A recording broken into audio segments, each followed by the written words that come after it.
about boundaries with ourselves. Today, we're going to talk about boundaries with others. Uh, Before I forget, I just want to share with you this last week. If you're tracking with us live, this last week we started a new challenge. It's called Strength Begins with Boundaries, and it's actually paralleling the work that we're doing in these live events. We started this week focusing on boundaries with self as kind of foundational work to the second week, which is actually going to be next week in the challenge, talk about boundaries with others. And so we've paralleled these live events, particularly Faithful Friday, to be able to talk about from a biblical perspective, from a God honoring way, how boundaries with selves and boundaries with others can not just be helpful, but a healthy way to live our lives, connecting with ourselves, caring for ourselves, and with others. So today, as I mentioned, we're going to talk about boundaries with others. I think it's important to know this. Well, first of all, why does it matter? Why does it matter that we have boundaries with others? Because it's with boundaries with others that we're able to create trust. We're able to create respect. And it's really the place where we have authentic connection. I do a lot of work as a marriage and family therapist with couples, and every time, right, like without exception, at least yet to this point in my career, has it not come up around trust, respect, and connections in our relationships. And it's one of the significant keys, one of the foundational parts of helping a couple, helping a family, helping any two people interact really, is the work of boundaries. So, what happens when we don't have boundaries? Like things get complicated, they become overwhelming, they become confusing. Oftentimes, couples end up in my office because things have just gotten toxic, right? Like unhealthy, dysfunctional. So, clinical research indicates that blurred boundaries or lack of boundaries leads to burnout, resentment, right, hurt. Whereas when we can have clear boundaries, like it paves the way, it promotes respect, emotional well being. I think about this like spiritually, boundaries helps us honor ourselves, right? Honor the image of God in ourselves, and it helps us honor that in others. That's why it's so important. That's why it matters. Okay, so healthy boundaries. Let's just start a little bit more about boundaries work. What is boundaries? Boundaries is the delineation or the differentiation between where one thing stops and another thing starts. That's the most simple way to think about what is a boundary. We've talked about last time, we're working through the challenge. Boundaries help us establish what we want to say yes to, what we want to say no to as a result of that. Boundaries help us recognize what's healthy versus unhealthy, what's appropriate versus inappropriate. What are the things we do want in our lives, things we don't want in our lives, the things we are willing to do, the things we're not willing to do, right? That's what I'm talking about with the idea of a boundary. It helps us differentiate or just create clarity around these things in our lives. What's life giving to us, what's draining to us, right? And the other things that I mentioned. So healthy boundaries, oftentimes boundaries get a rap as if they're bad. Like boundaries are sometimes referred to as walls, but you know what? Healthy boundaries are not really walls. Healthy boundaries are actually bridges. Like I love the shift in that kind of analogy. Rather than putting bricks up to build a wall, what if we were building those bricks for a bridge? All right, they're bridges to deeper connection, healthier relationships. Let me give you an example. So saying no to overcommitment.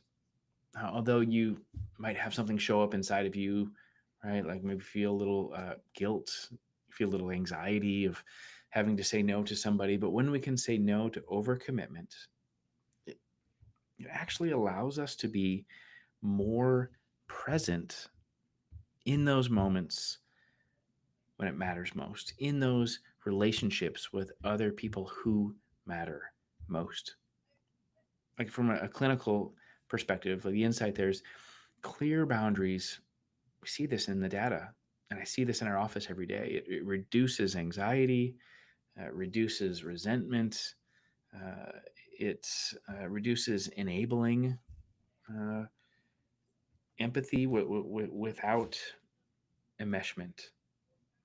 What I mean by that is it enables us to be able to be understanding towards people, right? Be empathetic towards them without enmeshment. What is enmeshment? It's this blurring these lines. It's I can't quite figure out where I end and you start. I can't figure out what are my emotions versus your emotions. It's actually a critical part in our relationships and our connections, right? To be able to distinguish, to be able to clarify what's mine and what's not mine, what's yours and what's not mine. I think one of the greatest examples and throughout of history is Jesus. Jesus set boundaries. He set boundaries uh, with many people, many times. Every time Jesus set boundaries, where he actually, after being with people, he pulled away. Right, that was a boundary that he set with himself, where he needed what may have been overwhelming, or it may, in a human perspective, right, it may feel like it was draining. That he went to be with the Father. Scripture tells us he went to rest. He had some time to renew. Those are boundaries he was setting with himself, but they're also boundaries he was setting with others. Right? He had to say no to certain activities and certain people at certain times so that he could say yes to his own rest and his own renewal. Right, let me talk a little bit more about kind of the biblical principles in this work of boundaries with others. I think one of the passages that is comes to mind and is often thought of is from the passage from the Gospel of Mark, where we're told, "Love your neighbor as yourself." I think one thing that's important as we look at that short but profound passage, it means honoring both, right? Love your neighbor as yourself. It requires us to love ourselves if we're going to love our neighbors, right? That we're going to honor both the needs and the limitations of ourselves and with others. How about this? Like Ephesians, where it says, speak the truth in love. And it's simply this idea of like, we just need to be honest in our communication, but honest in a way that holds the banner of care and kindness, right? This is like clinically, we in our offices, we encourage people to use I statements rather than you statements. All right, we're going to speak the truth in love, how I'm feeling, what I'm experiencing, what I'm going through. Right, we're going to share that in a way that is honoring to us and to others. How about this in Proverbs? We're told to guard our hearts, like protecting our emotional well-being to avoid being overwhelmed by others' needs is boundary work. How about this? The idea in Galatians where it talks about uh, healthy responsibility. That passage in Galatians where it talks about balancing carrying the burdens of others and acknowledging the load that we have. I think that's something in scripture that is a really helpful guide for us. Right? Like we can come alongside with, we can support and encourage one another, right? Where we can carry the burdens with others. But note this, we're not going to carry them for them, right? We're going to carry them with them. And then this other part is that we have to, in the midst of that, we have to be able to recognize the load that we are carrying, our own limitations, our own needs in the midst of it.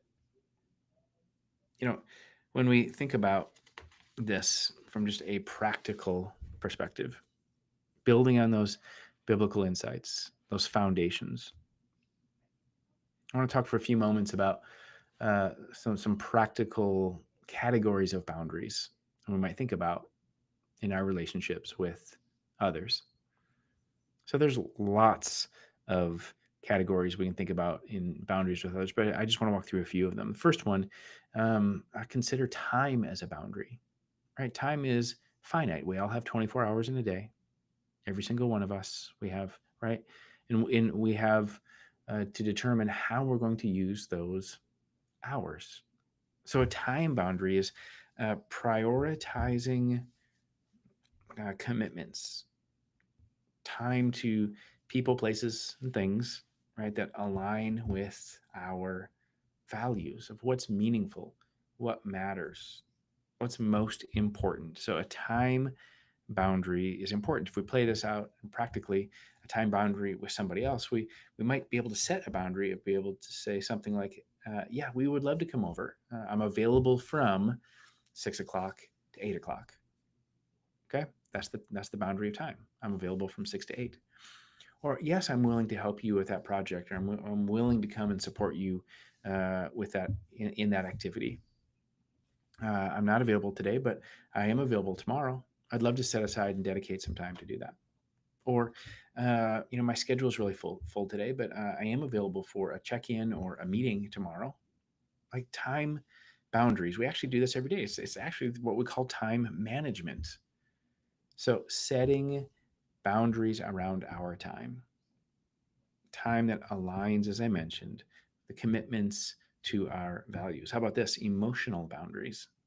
And I do this work all the time, every day, it seems like, in the clinic. Emotional boundaries. And something around this idea of differentiating between our emotions and others' emotions. Like it's more than okay. It's actually healthy to be able to feel with someone, feel for someone, have this idea of empathy without absorbing, right? We don't have to take on hurt and pain, anxiety, stress, worry, sadness for us to be caring and supportive people in others' lives. I think another important part of an emotional boundary is a boundary we set with ourselves and with others to be able to disclose, to be able to share to the degree that it feels safe. Oftentimes, this is just referred to as emotional safety. I have conversations frequently with couples and with families around the idea of what feels safe. Why might it feel safe or not safe? How can we be more safe on the receiving end of somebody who is trying to assert themselves? Right? We practice and we learn skills of active listening. We learn to stay curious rather than be critical. We ask questions rather than cast judgments. Right? There's lots of things we can do to become more safe, but back to this idea of an emotional boundary. Like it's significant for us, right, to be able to set boundaries with ourselves and with others, whether that is in supporting somebody in their emotional work and being able to empathize with them, but not be enmeshed or not enable or not absorb. And just in that other way, I said, for us to be able to set emotional boundaries with ourselves and with others to the capacity which we feel safe to disclose and to share. How about this one? A communication boundary, like learning to say no without guilt. Like in the challenge, this is one of the days we talk about this like something like I'd love to help, but I'm not able to right now. Okay, that's a communication boundary. You're clearly communicating. I'd love to help, or if circumstances were different, I might be willing to help, but I'm just not able to help right now. I'd love to help, but I'm not able to right now. Okay, so learning the skill of communication in boundary work is vital. How about this? In like an extension of that, communication boundaries. It's helpful for us to be able to set boundaries around the work of what we're willing to talk about, what we're not willing to talk about. And back to that idea of what feels safe versus unsafe, talk about what feels appropriate versus inappropriate. It's okay for us to be able to say, hey, I'm not willing to have that conversation with you. Or that's not an area or a topic I'd really want to discuss right now. I think that's appropriate if there's oftentimes it shows up in like politics, religion, for some people around like past hurts, past history. For many people around anything related to sexuality. right? Like it's okay for us to be able to communicate. I'm just not interested. I'm not able, I'm not available, right? To have those conversations or to communicate about that right now. Okay, how about this? The idea of a physical boundary. So physical boundary, I think there's lots of ways we might think about a physical boundary. One of those is the idea of like personal space. Like different people have different sizes of this like personal bubble that comes around us. I was just talking this morning with Dr. Mike, and we were talking about a mutual friend of ours who shared that he just recently said like, "Hey, I'm not a hugger. Right? I'm not a hugger. Like I have this personal space and this personal bubble, and I don't really want you to come into that space. I'm not interested in getting a hug or giving a hug, like because that's just uncomfortable for me." Okay, so for that person, what they're doing, they're communicating a boundary, right? It's uncomfortable when you hug me. I'm not a hugger. I'm not interested. No, thank you. Right? That's a physical boundary. And oftentimes we don't think about it. We actually have physical boundaries in architecture. Like a door is a physical boundary. Like think about this at home, like a door to a bedroom, a door to a bathroom. Right? The whole idea is like knock, right? Knock before you enter. That's a physical boundary. It is getting us to pause. It's getting us to kind of take inventory, right? Recognizing, is the door open? Is the door closed? What's on the other side of that door? Right? So we knock. We say, anybody in there? Or we say, hey, can I come in? Right? That's how we honor the boundary of a door. Okay, so physical boundaries also can be related to physical needs, not just our space, but the physical boundary is um, attending to our physical needs and the physical needs of others. Like, I don't know about you, but I have a physical need to eat, right? So I need to make sure that a couple times every day, right, I am prioritizing food, right? Whatever I could be doing, in those moments, I'm making a conscious decision. I'm setting a boundary right around my breakfast, lunch, and dinner routines. Okay, so let's talk about one more, this idea of relational boundaries. Now, this might culminate some of what we've already talked about, but relational boundaries, recognizing um, when a relationship is consistently draining or it's unhealthy, or when it's time to just take a break or step back. I don't know about you, but I've had people in my life who are just draining. Like when they call and I see like the caller ID pop up and I'm like, there's this pit in my stomach, like I love this person, but I just don't have the bandwidth. I just don't have the energy to take their phone call, to give to whatever it is that their need might be. Right? There's this relational boundary setting that we can do. In fact, I worked with a family recently, and it was an adult child with their parents. And in this particular family, the mom was very anxious after her child had moved out and gone off to college, and like was tracking her in her GPS and was like texting her and blowing up her phone, like texting and calling, and was like stalking her on social media. Like mom was super anxious that her child had like gone off and become an adult. And so I remember sitting in a session with them, and it was their child was the daughter, college age daughter, who's made me have to set some boundaries with mom. Like, mom, knock it off, right? Like, you don't need to text me 10 times a day. You don't have to call me and FaceTime me. In the middle of the day, I'm like, like I'm okay. I'm good.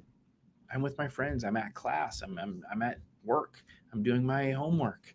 Like the daughter had to set some boundaries with mom. It's not because she didn't love her mom, but there was something draining about the mom's anxiety. And then in the midst of that, there was actually an opportunity for mom to be able to say, why am I so anxious? Like I know I raised my daughter. Right? She's smart. She's capable. She's competent. All right. She's safe. And what happened in the midst of that?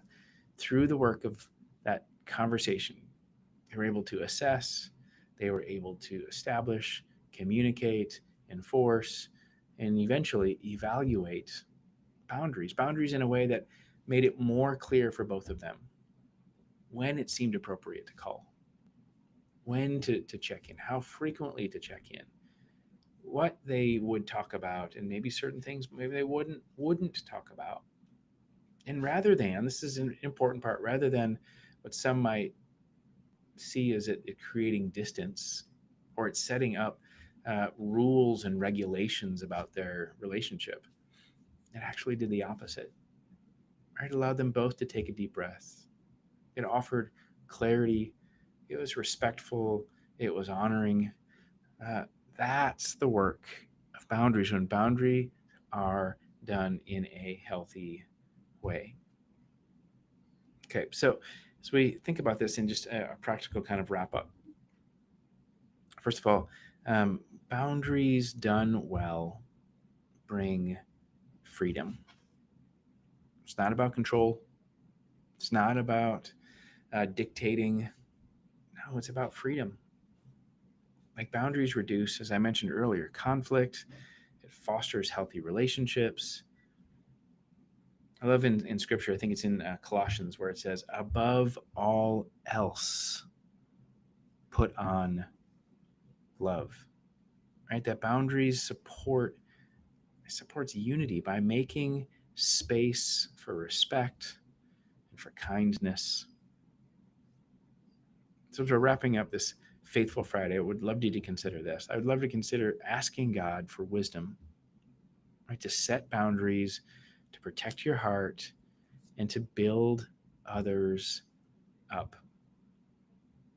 We talked about this in last week, and if you've done the challenge with us, and strength begins with boundaries, boundaries are not selfish. Boundaries are actually an act of stewardship, right? Honoring and respecting ourselves and others, noting that many things in our lives, whether it be time, energy, effort, and many other things, are finite.